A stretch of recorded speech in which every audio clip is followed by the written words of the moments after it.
Hello everyone, welcome back to my channel. Friends, आज मैं आप सब लोग के साथ एक और माइक्रोवेव की रेसिपी शेयर कर रही हूं और आज हम बनाने वाले हैं माइक्रोवेव में मटन चाप। इसे आप मटन चाप भी कह सकते हैं, बुर्रा कबाब भी कह सकते हैं, बुर्रा चाप भी कह सकते हैं। बहुत से नामों से जाना जाता है। नाम इसके डिफरेंट डिफरेंट होते हैं पर इसकी रेसिपी होती है वो सेम ही होती है। तो अब हम बनाने वाले हैं मटन चाप और इसे हम माइक्रोवेव में बनाएंगे। तो किस मोड में बनाएंगे, कैसे बनाएंगे, वो सारी चीज़ें मैं आगे आप लोग के संग शेयर करूँगी। तो चलिए बिल्कुल देर नहीं करते हैं और रेसिपी को स्टार्ट करते हैं।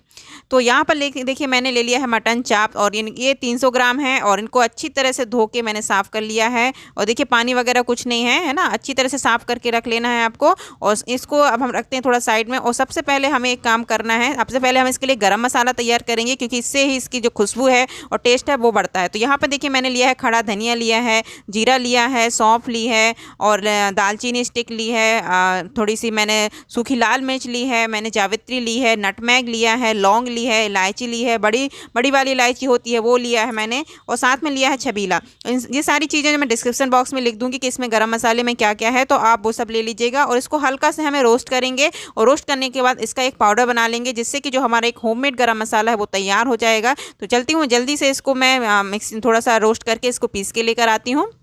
तो ये देखिए मैंने इसको हल्का सा रोस्ट करके इसे पीस लिया था और देखिए इस तरह से पाउडर फॉर्म में आ जाता है। तो जब भी आप मटन चाप बनाए ना तो हमेशा घर का गरम मसाला ही बना के डालिएगा, इससे उसका जो टेस्ट होता है ना बहुत ज़्यादा अच्छा आता है। तो अब इस गरम मसाले को हम रख देते हैं साइड में और अब हम कर लेते हैं एक मैरिनेशन तैयार, क्योंकि हम जो चाप है ना उनको सबसे पहले करेंगे मैरिनेट। तो यहाँ पर मैंने एक कांच का बाउल लिया है, उसके बाद मैं इसमें डाल रही हूँ 1 कटोरी भर के दही। तो दही आपका खट्टा नहीं होना चाहिए और अगर फ्रेश हो तो और बहुत अच्छी बात है, और थोड़ा सा गाढ़ा दही लीजिएगा, ठीक है।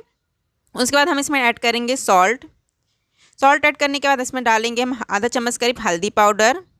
उसके बाद हम इसमें ऐड करेंगे लाल मिर्च पाउडर और उसके बाद हम इसमें ऐड करेंगे आधा चम्मच है ना लाल मिर्च का पेस्ट। मैंने लाल मिर्च को फुला के पीस लिया था। उसके बाद इसमें ऐड करेंगे 1 चम्मच अदरक और लहसुन। देन उसके बाद हम इसमें ऐड करेंगे आधा नींबू का रस। उसके बाद हम इसमें एक बहुत अच्छी चीज़ डालेंगे, वो है कच्चे पपीते का जूस। मैंने 3 से 4 चम्मच कच्चे पपीते का जिसमें जूस डाला हुआ है। इससे जो हमारा मटन होता है ना बहुत अच्छी तरह से कुक होता है, क्योंकि बहुत से लोग बोलते हैं ना मटन कुक नहीं होता, तो हमेशा कच्चे पपीते का जूस डालिएगा, बहुत अच्छी तरह से कुक होता है। उसके बाद इसमें डालेंगे हम 1 चम्मच कसूरी मेथी और उसके बाद हम इसमें ऐड करेंगे 2 चम्मच गरम मसाला। जो अभी हमने गरम मसाला बना के रखा है ना उसी गरम मसाले को हम इसमें ऐड कर देंगे। और उसके बाद हम इसमें ऐड करेंगे 2 चम्मच घर का देसी घी। हमेशा जब भी आप मटन वगैरह बनाए ना तो घर का देसी घी जरूर डालिएगा, इससे उसकी खुशबू बहुत अच्छी आती है। अब इन सारी चीज़ों को हम अच्छी तरह से मिक्स कर लेते हैं और ये देखिए हमारा जो मैरिनेशन है बिल्कुल बन के तैयार हो चुका है। ये देखने में ही कितना टेस्टी लग रहा है ना। तो अब इस मैरिनेशन को हम अप्लाई करेंगे, जो हमने मटन चाप लिए है ना उस पर हम डालेंगे और अच्छी तरह से उसको कोट कर देंगे। तो यहाँ पर ले लिया हमने मटन चाप और अब हम जो मैरिनेशन है उसका जो पूरा मैरिनेशन इसमें डाल देते हैं। उसके बाद ना अपने हाथों से ही इसको जो मैरिनेशन है ना उसको अच्छी तरह से पूरे जो पीसेस हैं उसमें लगा देंगे। ये देखिए इस तरह से कहीं से भी छूटना नहीं चाहिए, ठीक है, जिससे कि जो सारे जूसेस जितने भी जो चीज़ें हमने इसमें डाली है ना वो इसके अंदर तक पहुंच जाएंगी।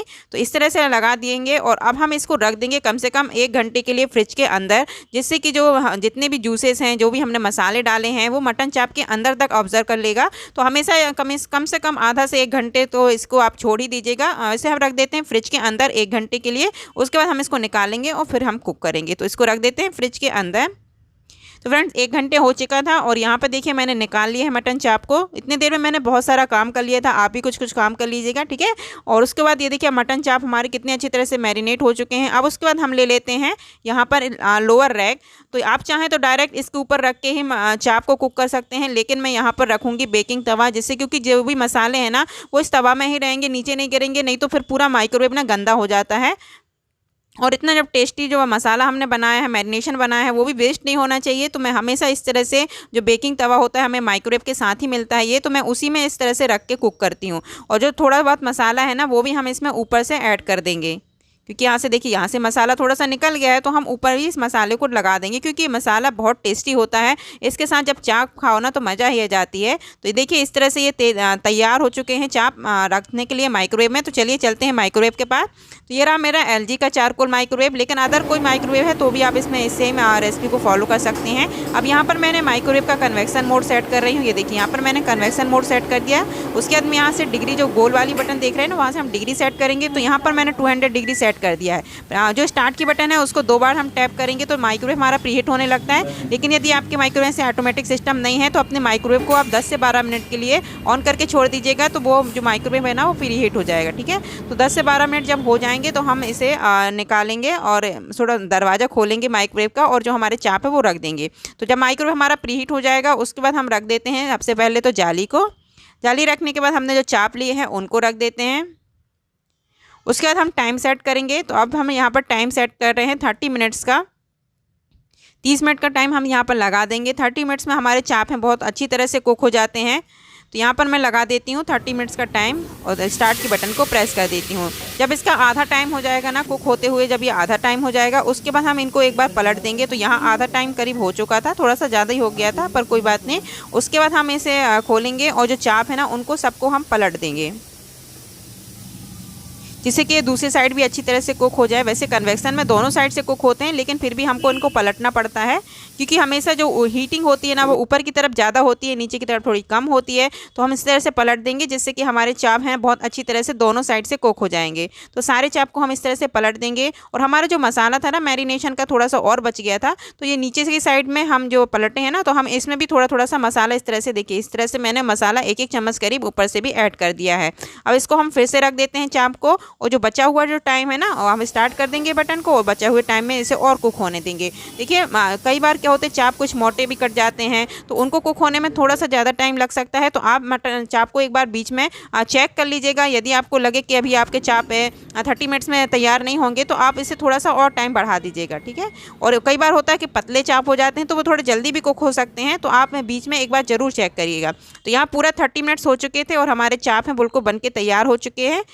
तो मैं आपको दिखाती हूँ किस तरह से बनके तैयार हुए। बहुत ही लजीज बने और आपने देखा कितने कम घी में तैयार हो गए। यदि हम इनको गैस पे करने बैठते हैं ना और हमको जाली में रख के इसको आने से फ्राई करना रहता है तो उसमें बहुत ज़्यादा ऑयल चला जाता है। पर इसमें देखिए सिर्फ 2 चम्मच घी से कितने अच्छे हमारे मटन चाप बन के तैयार हो चुके हैं। ये देखिए इनको मैं अभी आपको इसका जो मटन है वो भी निकाल के दिखाऊंगी कि किस तरह से कुक हुए हैं। बहुत ही टेस्टी लग रहे थे और खाने में बहुत ही मज़ेदार ये चाप बने थे। एक बार आप इस रेसिपी को ज़रूर ट्राई करिएगा।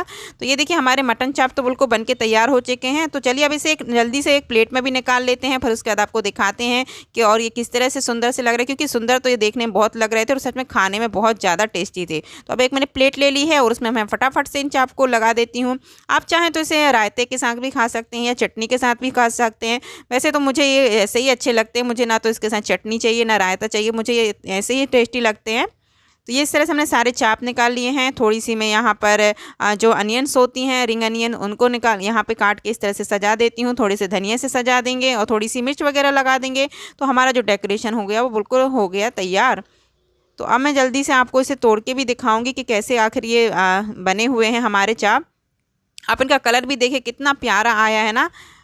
तो अब मैं देखती हूँ, ये देखिए मैं आपको इसका चाप का मैं आपको मटन भी दिखाती हूँ कि किस तरह से हुआ है। ये देखिए कितना सॉफ्ट और कितना अच्छी तरह से ये कुक हुआ है। तो बस आज की रेसिपी यहीं तक थी। रेसिपी कैसी लगी प्लीज़ कमेंट करके जरूर बताइएगा। कुछ भी क्वेश्चन है कुछ भी क्वेरी है उसे भी कमेंट बॉक्स में जरूर लिखिएगा। वीडियो अच्छा लगा हो तो लाइक करिएगा। मिलती हूँ हम सब लोग से नेक्स्ट वीडियो पर, जब तक अपना ख्याल रखिएगा।